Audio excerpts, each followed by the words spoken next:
அனைவருக்கும் வணக்கம். வாழ்க்கையில சிறப்பா இருக்கீங்க நம்புறேன். சில விஷயங்கள் நம்ப தவிர்க்கணும். எதுன்னு சொல்லட்டுமா?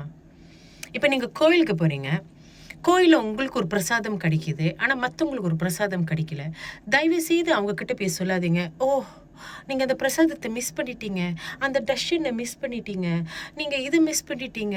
அந்த பூஜைய மிஸ் பண்ணிட்டீங்கன்னு" சொல்ல வேண்டாம். உங்களுக்கு ஒரு பிரசாதம் கிடைத்ததா? அது எடுத்து குடுங்க. யாருக்கெல்லாம் அந்த பிரசாதத்த அவங்கனால எடுக்க முடியல, குடுங்க. அந்த மனம் உங்களுக்கு வர வேண்டும். வரலனா, பொத்திட்டு இருங்க. அத விட்டுட்டு, இத நீங்க மிஸ் பண்ணிட்டீங்க, இத நீங்க தவிர்த்துட்டீங்கன்னு சொல்ல வேண்டாம். உங்களுக்கு பிரசாதம் கிடைத்திருக்கலாம்.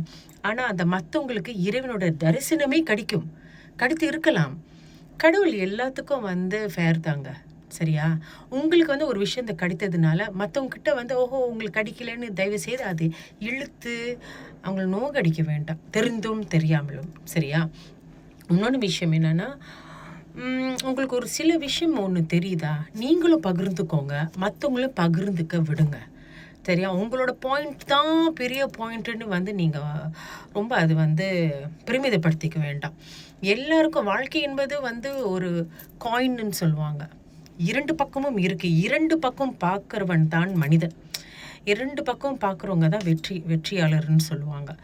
சரியா? உங்களுக்கு ஒரு கருத்து இருக்குன்னா, அதே மாரி எனக்கு ஒரு கருத்து இருக்கு. பார்த்து அது செயல்பட்டு தான் போவோமே. ஒருவேள உங்க கருத்து நல்ல கருத்தா இருக்கலாம். வேற ஒரு நாள்ல என் கருத்து ஒரு நல்ல கருத்தா இருக்கலாம். இத ஏத்துக்கிற மனப்பான்பு நம்மளுக்கு வந்தா சந்தோஷம் தானே! இத பத்தி சிந்திங்க. வாழ்க்கையில சிறப்பா சந்தோஷமா இருங்க. வாழுங்க, வாழ விடுங்க. எல்லாரும் ஒன்றுதான். சிவா.